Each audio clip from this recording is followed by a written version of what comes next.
Welcome to Go Green Radio, everybody. Today is going to be so fun. We have Tom Szaky with us. He's the CEO of TerraCycle. And we're going to be talking about not just their awesome backstory and all the things that they do, but we're going to be talking about the future of the company. And I'm excited to bring it to you guys because I really feel like the future of TerraCycle is aligned with the future of our waste stream around the world. What they're doing is so innovative, so disruptive that I think it really could change the whole face of waste. And in fact, they're on a mission to eliminate the whole idea of waste. So I'm really excited to welcome Tom to Go Green Radio. Glad to have you on the show. Thanks for having me. Pleasure to be here. Well, a lot of our listeners, this is season 19 for Go Green Radio, and a lot of our listeners are avid recyclers. They've set zero waste goals for themselves, but they're really frustrated with what is and what is not accepted in their local municipal recycling program. So, talk to us about how TerraCycle can help fill that gap and help our listeners reach their zero waste goals. How do average people engage with TerraCycle? Yeah, absolutely. So we fill that gap as you just described, So the first thing one should do is locally recycle everything you can, your cardboard boxes, PET bottles, aluminum cans, and whatever else your local recycling accepts. And let's be aware, 1 in 3 Americans live where there is no local recycling. And for 2 out of 3 of us, our recycling will change zip code by zip code. And this has to do with what the capabilities of those local recyclers are. So what TerraCycle focuses on is providing recycling solutions to those objects, which could be, a bicycle helmet to a plastic glove, from a juice pouch to a cigarette butt, that are not locally recyclable. You could recycle that through us. And the easiest way to do that is you go to our website at terracycle.com. And first, please check out our free programs. These are programs that have costs but are funded by brands and retailers, so they're free to the public, where the costs of picking up the waste from you are covered. The cost of recycling it is fully covered. And in many of the programs, you also receive some incentive that you can then allocate to any school or charity in the country. And that's totaled, I think, about $50 million or so has been donated out to schools and charities over the past 25 years. And then if you don't find a service that's free, there are paid solutions for just about everything else that you want to see recycled. Well, and I know you can set up an account on Mhm. TerraCycle, and it's so easy to navigate your website. And one of the things I love about your website is watching all the videos, like learning how your process works, because it really is innovative. I have taken students on field trips of a lot of material recovery facilities over the years, and nothing's really changed. Mm. And I feel like it's the same thing as like the dentist. I go to my dentist, I'm like, really? We're still using toothbrushes? Can't we advance? And I feel the same way with the solid waste industry. The whole process is almost exactly the same as what my grandparents did.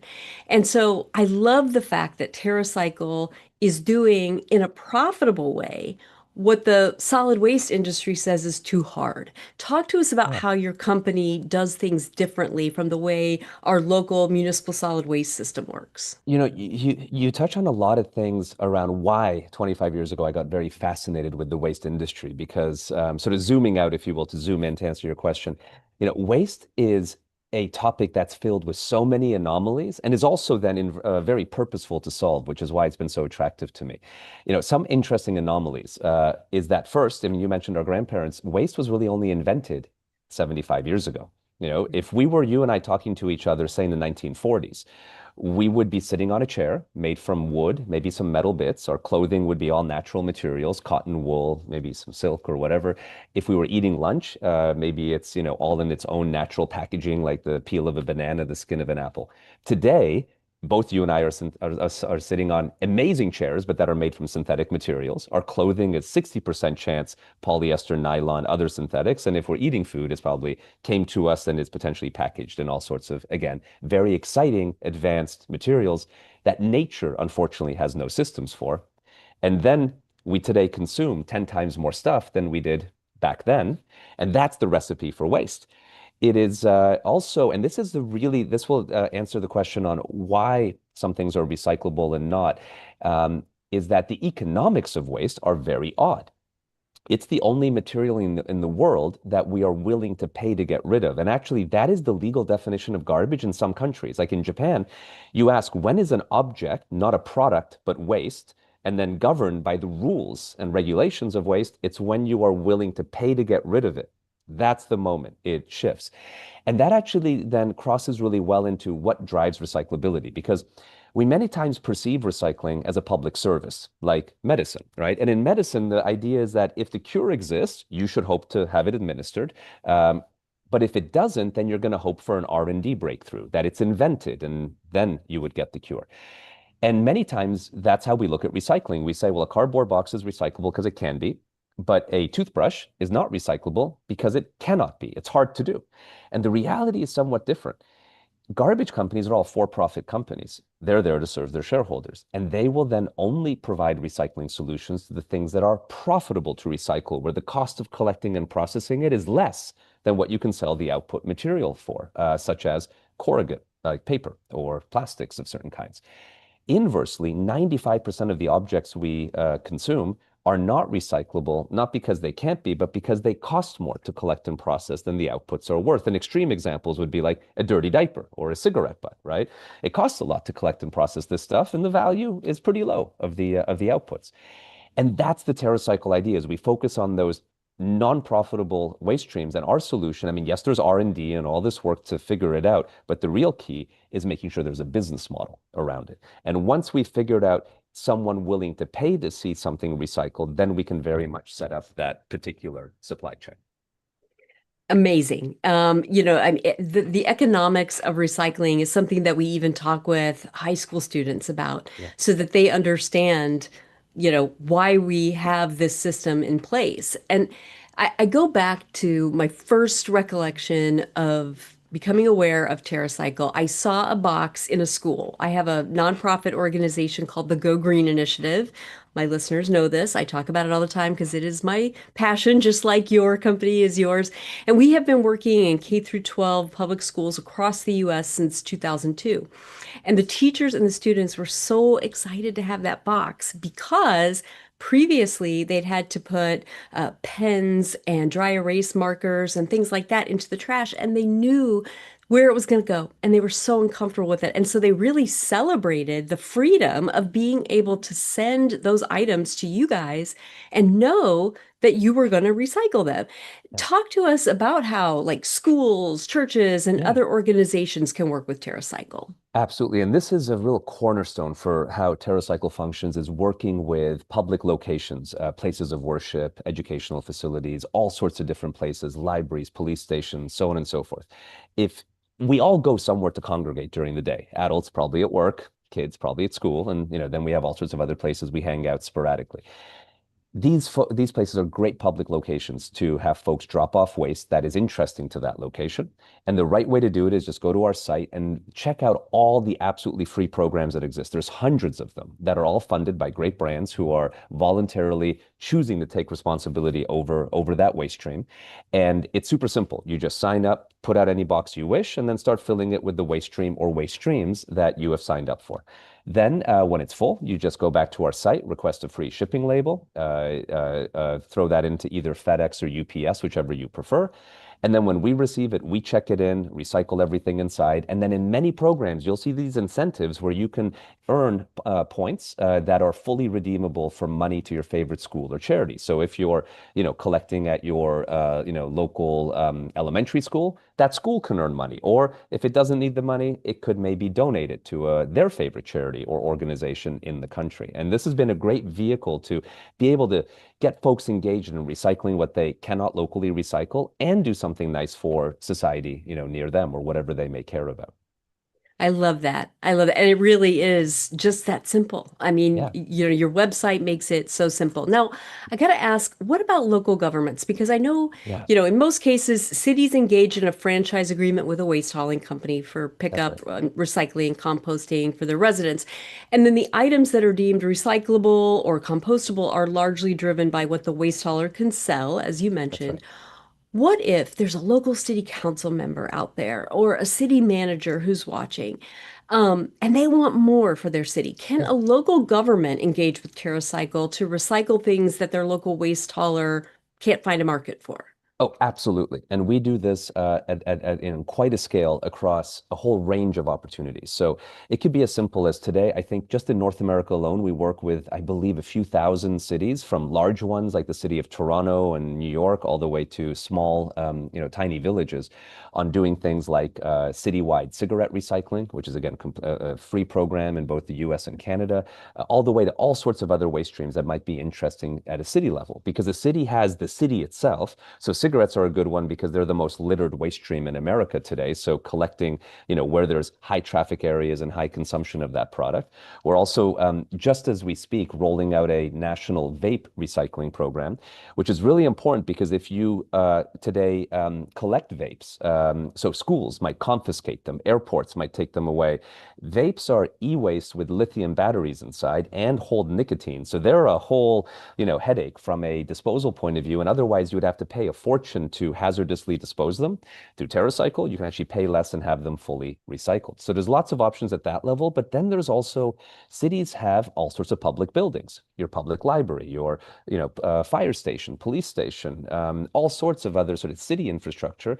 And each of those locations may have waste that could be recycled through our platforms. Again, either paid solutions or free solutions. So there's lots and lots of options. And what's really cool, if you're, work in city government, is we have a strategic partnership department. So if you contact our customer service line and just say, hey, you're a city administrator or wherever you work, we will then connect you to a special team who can then talk to you and work with you on what might make sense for your local community. And again, the key punchline here is a lot of these choices are absolutely free. So that's why I always recommend start with those first. That's amazing. Kind of switching gears a little bit, Tom, I've been hosting this show since 2008, and I distinctly remember a time when some of my guests were putting the onus on Mm. consumers when it came Yeah. to waste. I mean, we were getting messages like, vote with your dollars, which I agree with, and they would say things like, don't buy wet dog food from a plastic container, buy it from a can because that's recyclable. And some of my listeners would email me and they'd be like, okay. A, what if my dog likes the food in the plastic container better, aka Rachel Ray? And B, I feel like I'm gonna have a panic attack every time I go to the grocery store because all I'm seeing is landfill waste, Yeah. 2 weeks from now. In your view, Tom, where does the responsibility Mm. lie for the availability of recyclable or reusable packaging? God, it's a great question. And what I would say is it lies on all stakeholders simultaneously. No one's off the hook, right? And the best way to point a finger is inward, right? Now, we are all individual consumers. So yes, we have to take that vote seriously. It's the most fiercely democratic vote we have, which is what we buy and especially what we don't buy. And by the way, recycling is not a silver bullet. Reuse is not a silver bullet. The only silver bullet in all sustainability is not purchasing something. So we Mhm. all should point internally because all of us, no matter where we work, are individual consumers and contribute to, what shows up on shelf tomorrow, which is what we buy. Now, we also, though, work somewhere. Some of us may be lawmakers. Some of us may work at, manufacturing corporations, retail corporations, all sorts of different companies. And there we should constantly advocate for those organizations shifting their policies and their purchasing decisions and their what they produce in the right direction. And the right direction is really thinking through how do we make sure that we avoid waste whatsoever. So no packaging or longevity on products, so they're not, made to break incredibly quickly. And then how do we make sure these objects can be reused and repaired and refilled or recycled? And worst case, trying to eliminate disposal in every possible method. So I think we should look in all places because the moment we don't point inward, we're letting ourselves off the hook. And we are both an individual consumer as well as some member of typically a larger organization. Even if we're a kid, we're Mhm. at a school. We can influence the school to be, to make the right decisions. But we have to influence our organization and we have to influence ourselves at the very same time. That's one of the best answers I've ever gotten to that question, and I have asked a lot of people. So thank you for that, Tom. We've got to take a quick commercial break, but don't go away, folks. We have much more Go Green Radio right after this.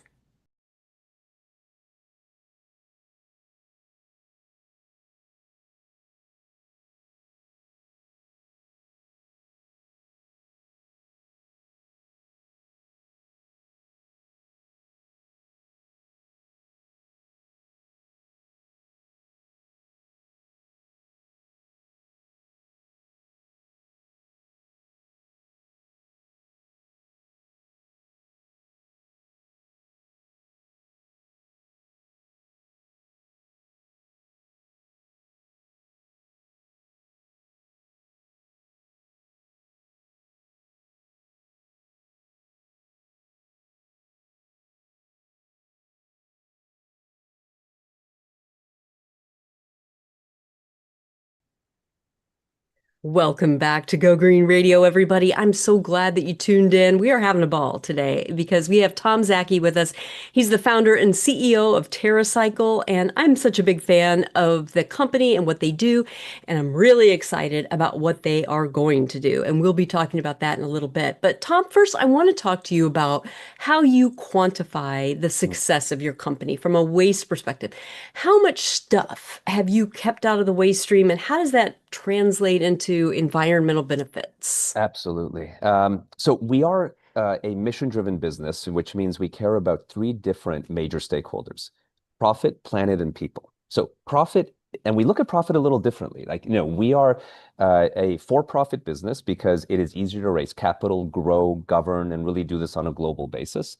And so we have maintained profitability, but we view profit really as an indicator of health, not as the core reason of our existence. That then leaves the first major outcome, which is planet. So we are first and foremost an environmental company, and what we focus on is how much waste do we move up the hierarchy of waste. And as we think about that, the worst thing to do with waste is litter it. So through the TerraCycle Foundation, we do a lot of work in high-risk litter prevention, high risk being litter in very high-risk places. So for example, in Bangkok, in Thailand, we run the city's biggest river cleanup system, where today 30% of waste in Thailand and Bangkok is littered, and we capture as much of that as we can before it ends up in oceans. That would be an example of a high risk. And there, it's I would say it's about a few million pounds of this material is being captured on an annual basis from a quantification point of view. Above that, we then look at how do we move from disposal to recycling, which is what we've talked a lot about today. How do we recycle those things that are hard to recycle? And there's two ways to look at that. One is the environmental benefit. The environmental benefit is somewhere 70 to 30% reduction in greenhouse gases when you move from landfilling or incinerating locally to recycling with TerraCycle.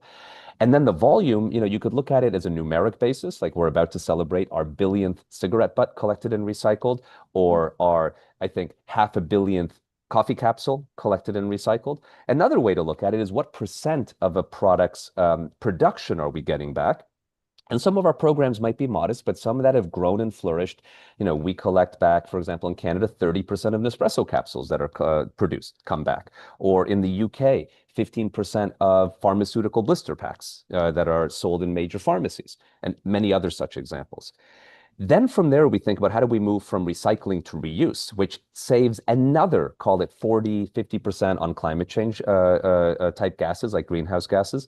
And this is because you are not just recovering the material the waste is made from, like its composition, but you're recovering also its form and its idea and just cleaning it and refilling it. And there you see that improvement. And again, it's these large quantities of units that move through the ecosystem. And then the goal is how do you do more the year after than the year before?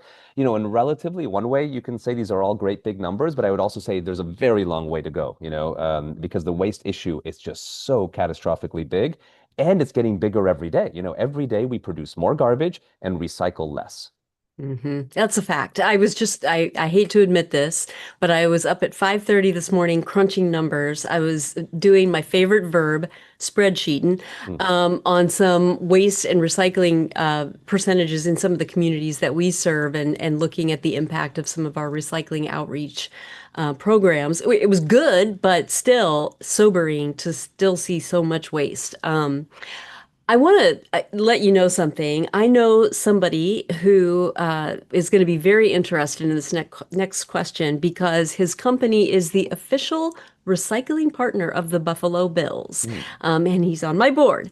And so I just read on your website some news that you guys had your industrial design and art team selected to create custom upcycled work from hard to recycle materials, including ocean-bound plastic, cigarette butts, and potato chips at the Buffalo Bills Stadium.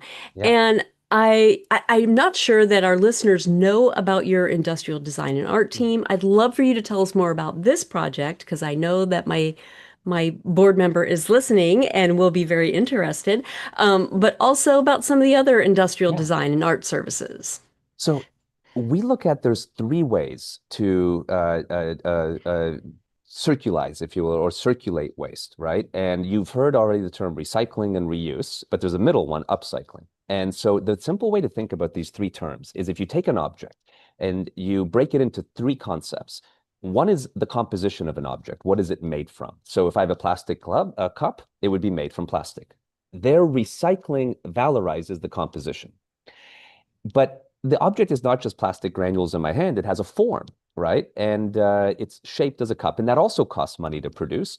Upcycling is where you valorize the form and the composition, but not the intention of the product. Reuse, which is the highest level, is where you're valorizing all three things. You know, the idea of the product, its intention, its form, the shape, and its composition, because you just clean it and use it again.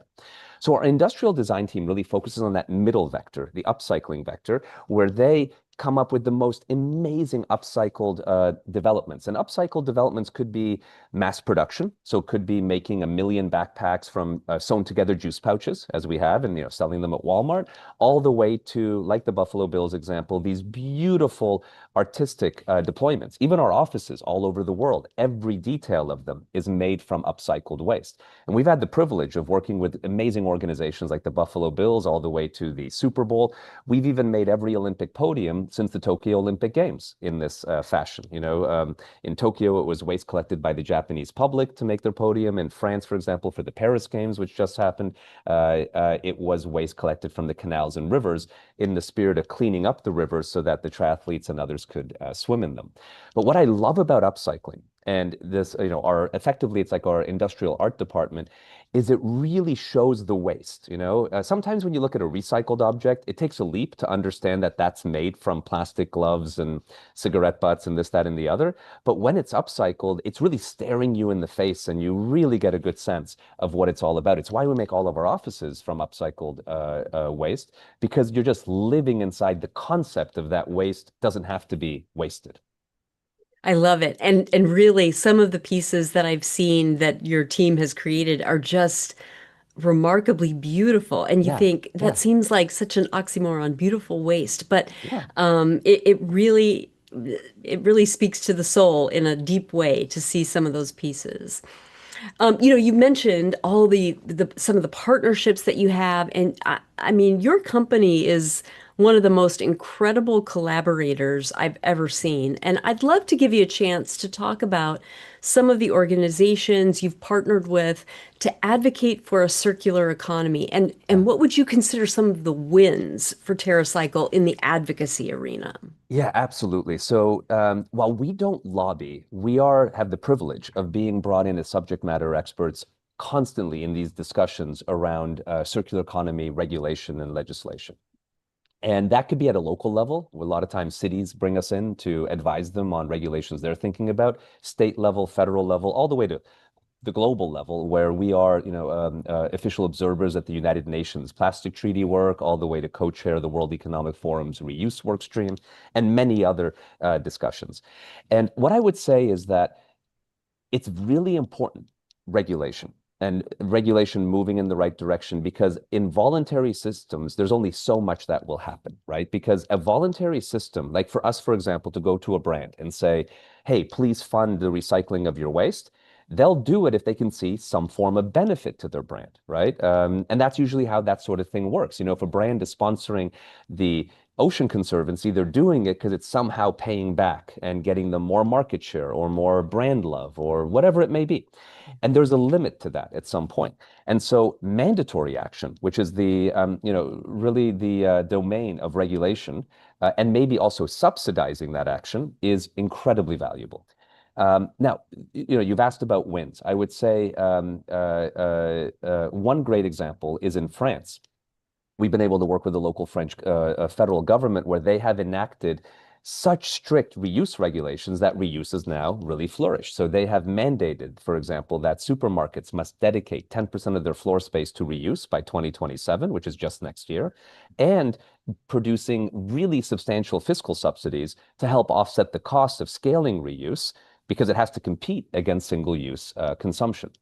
We also have worked really closely, for example, here in the US with CAA and all of the Yep. lawmakers that are adopting EPR. And Yep. we are seeing EPR roll out in America, albeit in a fragmented way, state by state by state. But that's incredible because had you asked me 10 years ago, do I see EPR coming here? I would have probably said no. And EPR is so important to create a fiscal flow because in the end, why do we have a waste crisis? We have a waste crisis because we don't have to take responsibility over that externality. And that, by the way, is the issue for sustainability. We can create you and I, Jill, could have a sushi company and we could take all this fish out of the ocean, but we have no responsibility to replenish it. Yep. And EPR now says, no, there has to be a fiscal flow. And that starts making folks understand that we have to, own this and that there's a financial consequence to it. And that really is a bedrock for then layering on more advanced, both mandatory and voluntary systems. So, we always applaud regulation. I think it's a little challenging in America now with we're sort of in a deregulation moment. But I think this is a great opportunity for states to step up if we're not going to see that federally occur. And it's something that we should always try to push as much as possible because it only helps these types of activities be able to gain traction and also maintain. Absolutely. Well, and I live in California, and I'm on the implementation working group that Heidi Sanborn has convened, and we're working on SB 54, which Yeah, is exactly that, extended that's right. producer responsibility for these products. I want to just like applaud you and say how excited I am about all of the jobs that you've Mm. created, Tom. I mean, I work with a lot of young adults who desperately want to find a job that Yeah, aligns with their values for a yeah. more just and sustainable world. When you hire someone at TerraCycle, what are you looking for? It's a great question. Now, I would say it depends on the role, right? So there will be specialist roles, in R&D where we need someone to have polymer science background or legal where they need to have a law degree and so on and so forth. But the vast majority of our roles are not such roles, they are don't require necessarily some prior formal education. And there, what we're looking for, I would say, is first a passion for the topic, that you care about the mission that we're trying to put forward because we are very much a mission-driven business that needs to maintain profitability. And so we need folks to believe and want to, care about the overall mission. And then from there, it's how much grit do you have and how hard you're willing to work, because that really is what moves it forward. What is more challenging in a mission-driven business than in a traditional business is that we also have to steward for the mission, not just our profitability, which is extra work. Right. And so, we want folks who are really, willing to roll up their sleeves and work hard. And I think a lot of the tradecraft, if you will teach along the way, on how do you unlock recycling of hard to recycle things or bring out reuse. That's a lot of the stuff that we've also learned on the ground on how to do. And we're happy to share that and to teach that. There's also lots of really cool internship programs, so we bring on about 50 interns just in the US every year, and we do operate in 20 countries around the world. So if you happen to be listening from, the UK or Canada or Australia, all these countries have local teams and local offices where the exact same work takes place. That's so awesome. And I think that's a great message for young adults. If you want to work in, an industry or a company like yours, that's, it's growing, it's expanding, but it's mission driven. Grit is a great word. Yeah. And I think that's great advice. We're going to take a quick commercial break, but we have lots more to talk about. So don't go away, folks. There's more Go Green Radio right after this.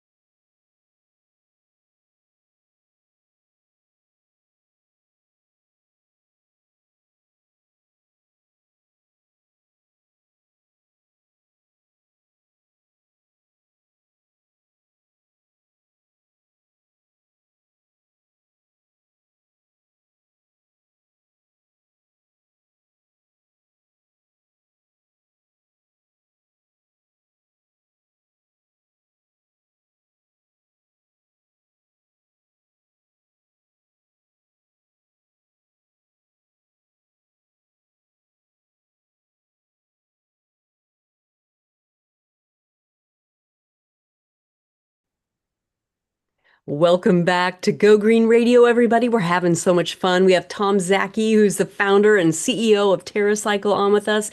And it's just an amazing company. You've got to get out on their website, TerraCycle.com. They've got a lot of great videos that will show you their process, some of their goals, some of their wins. It's just really interesting. It's a great place to information snack if you want to know about some of the most innovative things going on in recycling right now.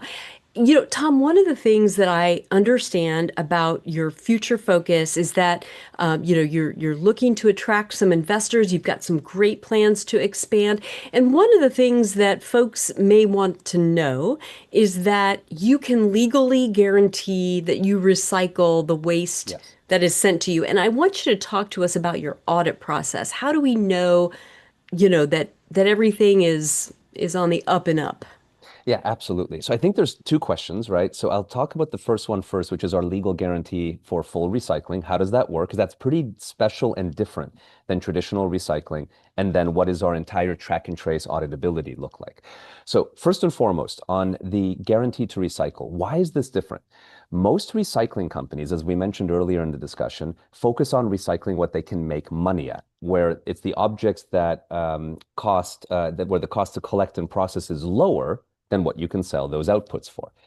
And here's a great example. In some material like colored PET, depending on what region of the world you're recycling it in, clear PET, like a clear soda bottle, will be profitable, but the moment there's color in it, it might fall into the not profitable category. And there, a recycler might sort out the clear ones, but dispose the green ones, which is why in recycling we constantly talk about this concept of yield. Yield is how much comes in, and then of that, how much is disposed and how much is recycled.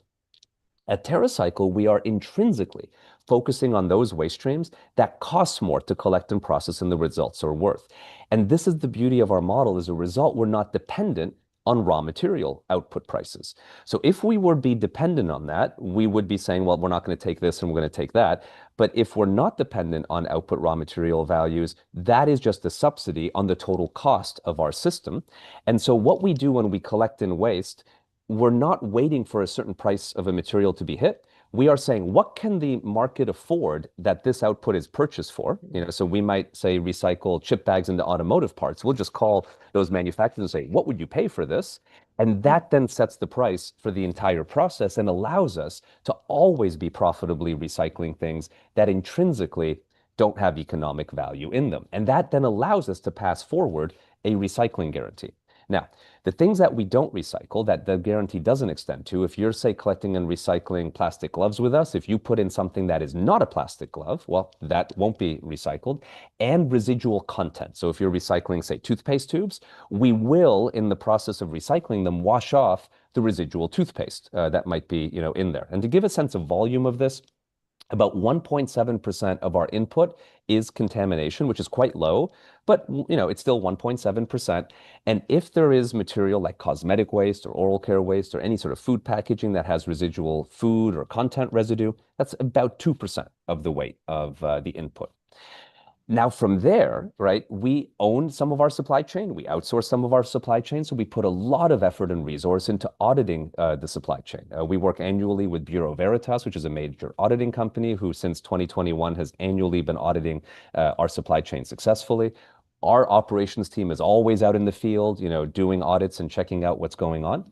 And then, as you mentioned earlier, we work with most of the world's biggest brands. They also consistently are auditing us because they're making claims based on, the work that we do. And this is something that we work on continuously improving and making sure is as strong and really leading the industry as much as possible. So if you were, say, a business that were to work with us, one of the things that we grant is formal audit rights in your contracts with us so that you can come visit, not just sort of theoretical transparency, but like baked in legal transparency where you can come in and review absolutely everything in our supply chain. That's really amazing. And I know that a lot of like material recovery facilities might get audited every now and again from the County Waste Management Yeah. Authority or something like that. There's nothing as rigorous as this. This is really exciting. Yeah, we Uh, think it's top tier, but there's always then what else do we keep, how do we keep yeah. strengthening that and making that, constantly leading edge? Uh-huh. I love that continuous improvement mindset.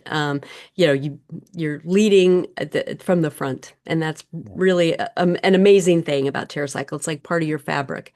Now, you've mentioned some of the brands that you work with, and we haven't named any yet, and I don't know if you're comfortable with it, but Sure. you have a very long and distinguished list. Yes. And so I'd love to give you a chance to talk about some of your partnerships with these brands and some of the case studies of success. Yeah, absolutely. So, we work with most major retailers and brands, both B2C and B2B. So that could be retailers like Walmart, Kroger, Carrefour, all sorts of major retailers, but hundreds of them. And then on brands, I don't think there's a major brand we don't work with, but examples could be like Procter& and Gamble or Unilever or Nestle or Mars and so on. So if you pick, any one of these, like with Procter& and Gamble, we run 30 different recycling programs around the world. Everything from Gillette's recycling program, I think in 4 countries, all the way to recycling for brands like Febreze and others. So think in Gillette, it's all the blades and razors that aren't locally recyclable today. In air care, it could be the aerosol containers, all the way to plugins and so on. If we shift over to a company like Nestle, we run coffee capsule recycling with them in many countries around the world, all the way to a company like Mars pet food bags, that might come off their brands. And that's the consumer facing side. On the industrially facing side, or sorry, on the B2B side, it could be, we do a lot in life science, so work with most major pharmaceutical companies in collection and recycling of, say, pharmaceutical packaging or laboratory waste like centrifuge tubes to pipette tips, all the way to construction, where we work with, major suppliers on hard hat recycling or safety equipment recycling. And I think there's actually not an industry that exists, whether you pick athletics, we run Nike shoe recycling program in Korea or ASICS's shoe recycling program in 5 countries. Um, there's not an industry, that you could look at where we don't, do some form of work with these large organizations. It's something that we're incredibly proud of and really builds on 25 years of global work. That's incredible. Now, I have to say, TerraCycle it cracked me up when you guys made a mockumentary a few years Hmm. ago called Yeah. Human Resources. That was hilarious. And for listeners who may not be aware of Human Resources, you can check it out on Tubi for free. But you guys have really scaled up Yeah. since Yeah. those days. And I'd love to have you talk about how you've scaled your operations since that time and how your capacity has changed over the last few years. Yeah, it was, by the way, it was really fun. We did 4 seasons of you're absolutely right. The right way to call it would be like a mockumentary. Each season was about 10 episodes. Each episode followed us as we solved the waste stream. What's really important is there was a bit of reenactment going on, but it was all real projects, right? That had occurred. It originally aired on a network called Pivot, which, I mean, since streaming came on, some of the networks went away, but you can get it on Tubi, as you mentioned, but also iTunes and or Apple TV and Amazon, like Prime. You can download it there as well.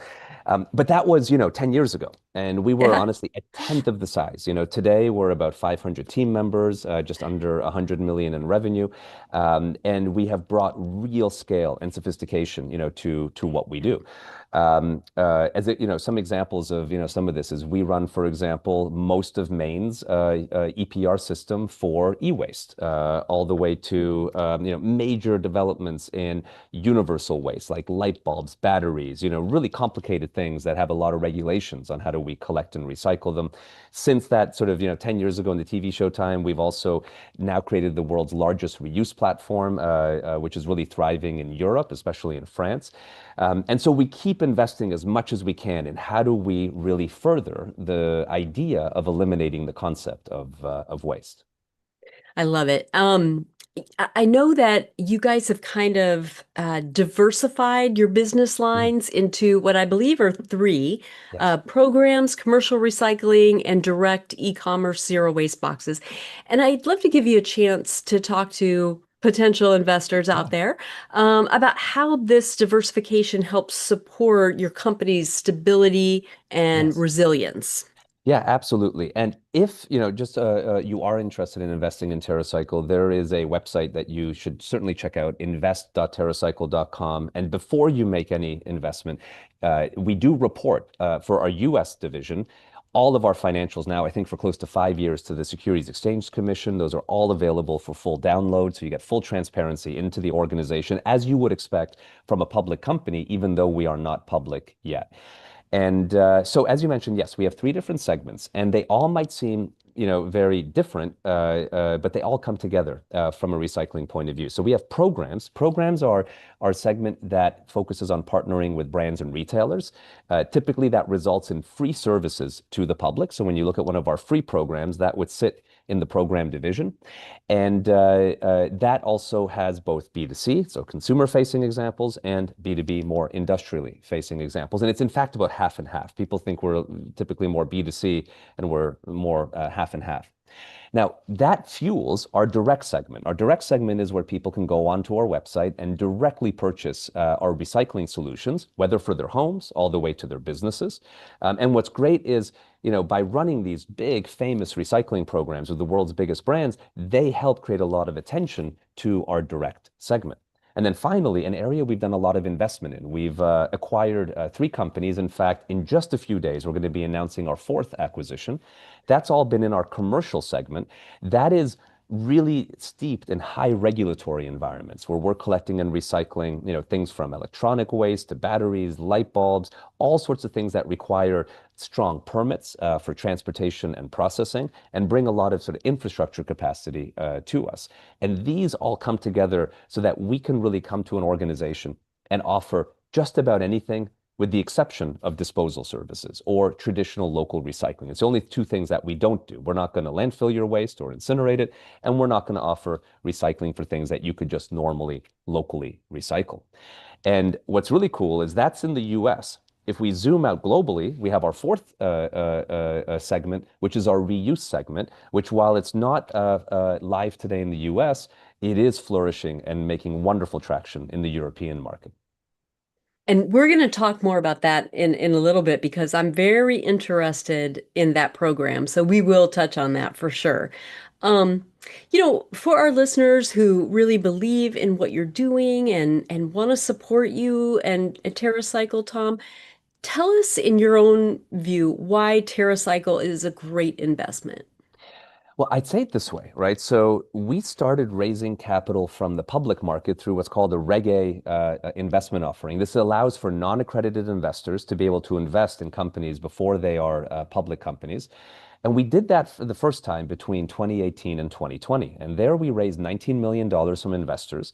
And if we look at what happened since then, the company has grown revenue by 93% since those dates, has maintained profitability. We've been profitable for the past 10 years. But if you invested, let's say, $1,000 in that early investment, you would have already gotten back somewhere between 18 and 20% of your capital in dividends. And in fact, the next dividend check is flying just very soon, I think in the next month, which would raise that by another 3 to 5 percentage points.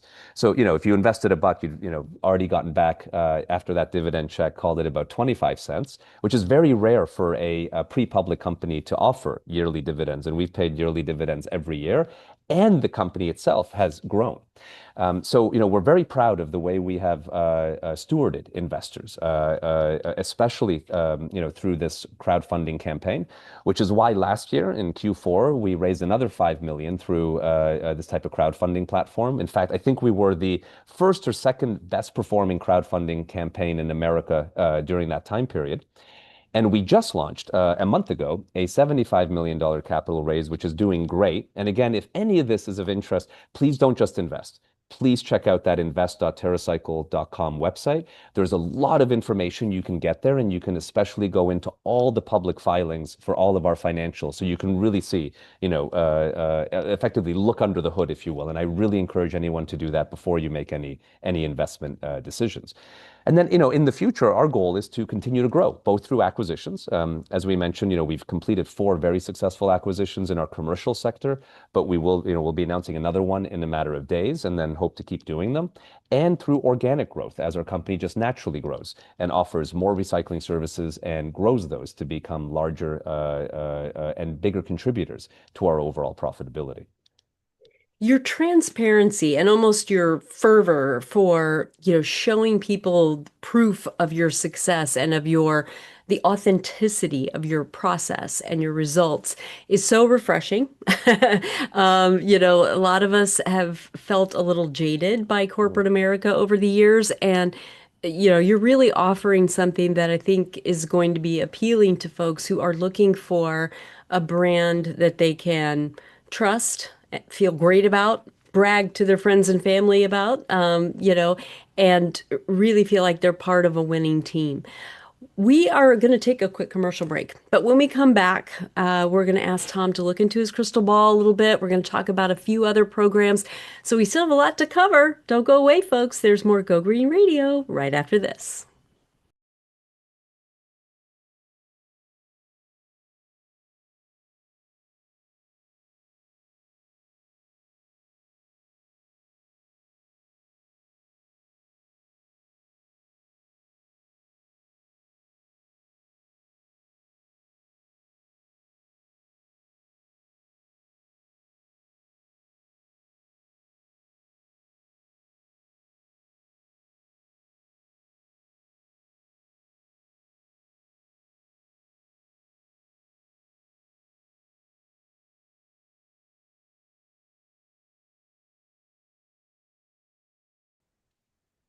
Welcome back to Go Green Radio. Our guest today is Tom from TerraCycle. He has been kind of blowing my mind. I have to say, this company is something special, and I don't expect you to get all your information from this episode. We're only hitting the wave tops. Please get out on their website, TerraCycle.com. Um, Tom, you mentioned it in passing a little bit in the last segment, and I want to give you a chance to talk about loop. Yes. And I really want our listeners to understand this, and then I want to get your view on how this might work in the US. Yeah, absolutely. So we thought a lot about, is recycling the foundational solution to waste? And I say this as a recycling company. We landed on no, that it's a great solution to the symptom of waste, like taking a Tylenol if you have a headache, but it's not solving waste at the root cause. And when we really dug in, where we landed that the root cause of waste is disposability, that things just become waste so incredibly fast. And that's a very new concept. Disposability only came onto the scene 75 years ago.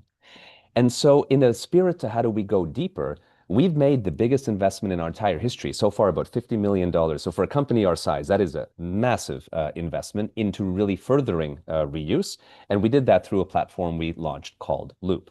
And basically, the way Loop works is it's a platform for reuse for consumer products, think like stuff you buy at a supermarket, window cleaner to orange juice, where brands can join and enable reusable versions of their products, which we define as the bottle has to be able to go around at least 10 times or more. And then retailers can make that available to consumers. And the consumer experience is you can go to a supermarket, buy your favorite brands in fully reusable packaging. You just pay a deposit on anything you bought. And then when you're done, you drop them off dirty, no sorting, no cleaning. You get your money back.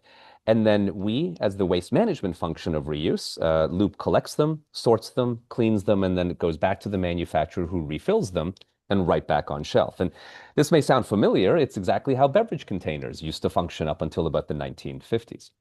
And so we started working on this about a decade ago. And we launched and we ran pilots all over the world in Canada, the US, France, UK, and Japan.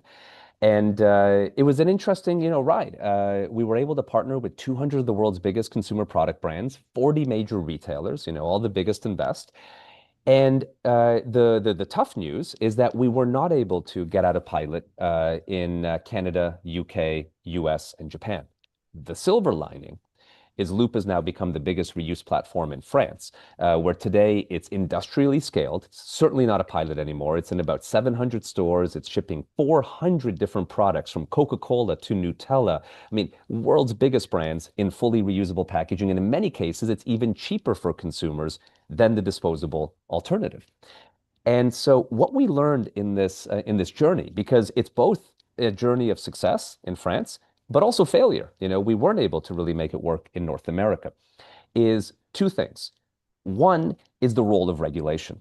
France has really good regulation that creates tailwind for a platform like Loop. It both mandates reuse, but also helps subsidize it. And I think, frankly, the closest thing to this in North America is Senate Bill 54 in California, which does Yep. mention reuse. I think, the tighter we can get that, both mandating it and subsidizing it, it's really, really going to help. And the case study is the whole country of France now can enjoy their favorite mass products and their favorite mass retailers in fully reusable packaging. And again, it becomes more cost effective. Now, the lesson to us, though, internally, because we can't just rely on regulation, is we need to really be empathetic to how chess pieces move on the chessboard. Because if we want to win the game of chess, we can't debate how chess pieces move. We have to, really understand and be empathetic to how they move. And how do corporates move? Generally speaking, a corporation like a manufacturer or retailer wants to make more money by doing and do less work. That could be seen as have higher revenue, make more money, do less work means higher profitability. And reuse goes is doesn't help in that respect because when you move a product to reusable, you're not going to have the consumer buy more orange juice or buy more shampoo. They're just going to buy the shampoo not in a disposable but a reusable package, and reuse brings more work. So you're asking the commercial actor to not grow their revenue but increase the work a little bit. So the solution to that, if you really empathize with that, is make the work next to zero. So that's what we've really been able to enable in France. We've found that about a quarter of everything in a supermarket is already in packaging that is conducive to reuse, with next to no operational change if the reuse system behind the scenes can be flexible and can accommodate those package forms. So when you go on shelf in big supermarkets in France and you see all the reusable products, they'll look like they're in their normal packaging. And think about it, like a perfume bottle, a whiskey bottle, a heavy plastic detergent container.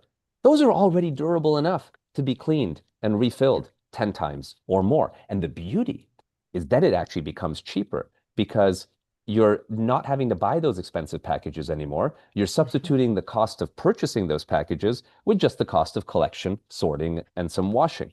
And that's why, a $15 or 15 euro, if you will, whiskey bottle that was normally 15 euro in reuse, it's maybe 5 cents, 5% cheaper, which is phenomenal because now you get this Mhm. great, reuse is the best from a circularity point of view, right? It is better than closed loop recycling. It is the very tippity top of what we can do to eliminate waste. And if we can do that and make it commercially simple and even cheaper, then we have a home run. And so what I'm hoping for is we've established that in France. We're going to see more expansion. We just signed with a number of retailers in the UK.